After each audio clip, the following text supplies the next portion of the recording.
Hi friends, எல்லோருக்கும் வணக்கம். Welcome to நித்தம் ஒரு சமையல். இன்றைக்கி சித்திரக்கனி ஸ்பெஷல்ஸில் நம்ம மாங்காயை வச்சு ஒரு சூப்பரான டேஸ்டியான பச்சடி ஒன்று பண்ணலாம். வாங்க வீடியோக்குள்ளே போகலாம்.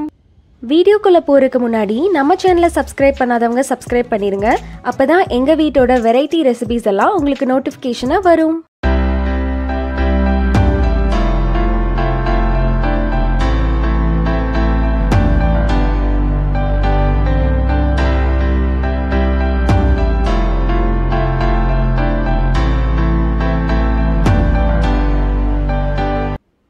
இப்போது இந்த பச்சடி பண்ணுறதுக்கு நான் 3 கிளிமூக்கு மாங்காய் எடுத்துருக்கேங்க. இதை நல்லா கழுவிட்டு நம்ம சதுர பீசஸாக கட் பண்ணி எடுத்து வச்சுக்கலாம். ரொம்ப பழமான மாங்காயை எடுத்துடாதீங்க, காயாக இருந்தால் தான் ரொம்ப நல்லாயிருக்கும். இப்போ இதுக்கு என்னென்ன தேவைன்னு நான் இப்போ செய்யும்போதே சொல்கிறேன். ஒரு கடாய் அடுப்பில் வச்சுட்டு 4 டீஸ்பூன் ஆயில் சேர்த்துக்கலாம். கொஞ்சமாக கடுகு சேர்த்துட்டு 2 பச்சை மிளகாயை கட் பண்ணி சேர்த்துருக்கேன். கருவேப்பிலை 3 வரமிளகா, அதுக்கப்புறமா 1/2 ஸ்பூன் பெருங்காயத்தூள் எல்லாம் சேர்த்து நல்லா கலந்துக்கலாம். இப்போ கட் பண்ணி வச்சுருக்கிற மாங்காய் பீசஸையும் அதில் சேர்த்து எல்லாத்தையும் நல்லா ஒன்றா மிக்ஸ் பண்ணிக்கலாம். இப்போ இதுக்கு நம்ம வெல்லம் சேர்க்க போகிறோம். அதனால் நான் 100 கிராம் வெல்லத்தை பொடிச்சு தனியாக ஒரு கிண்ணத்தில் எடுத்து வச்சுருக்கேன். மாங்காய் ஓரளவுக்கு வதங்கினதுக்கப்புறமா 1/4 டீஸ்பூன் மஞ்சத்தூள், 1 டீஸ்பூன் மிளகாய்த்தூள் சேர்த்து நல்லா கலந்துக்கலாம்.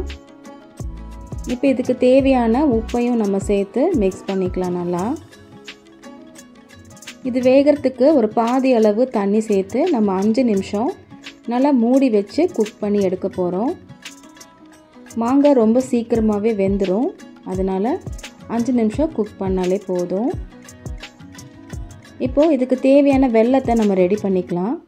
அதுக்கு ஒரு பாத்திரத்தில் கொஞ்சமாக தண்ணி ஊற்றிட்டு அது காஞ்சதுக்கப்புறமா நம்ம எடுத்து வச்சுருக்கிற வெல்லத்தையும் இதில் சேர்த்து அது நல்லா கரையிற வரைக்கும் நம்ம கொதிக்க விட்டுக்கலாம்.